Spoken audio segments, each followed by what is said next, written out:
We're going to make some felted catnip toys. So we're going to fill some catnip in here.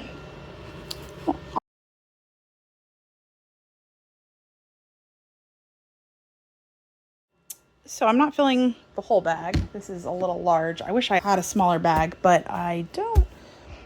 I wanted something to felt onto, and you could just use pieces of pantyhose or whatever as well and just tie it closed. It doesn't matter. The goal is to have something that's breathable so they can smell the catnip, and then it'll just give you something to felt into. So we're going to wrap this with the color wool we want to use.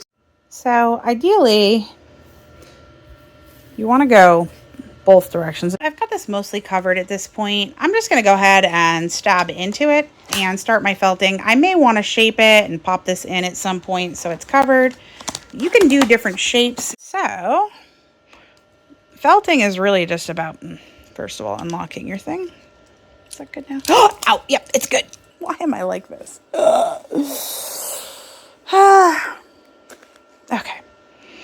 Now that I've tested it with my finger like an idiot, I'm just gonna stab it multiple times and not get my finger in the way.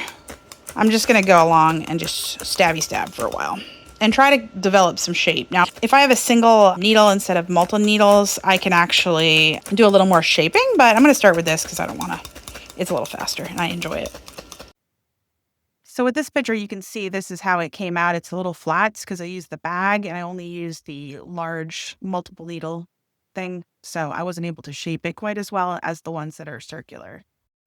With these round ones, I took one single needle and I folded the roving over the catnip and just poked it repeatedly until I got the round shape I wanted.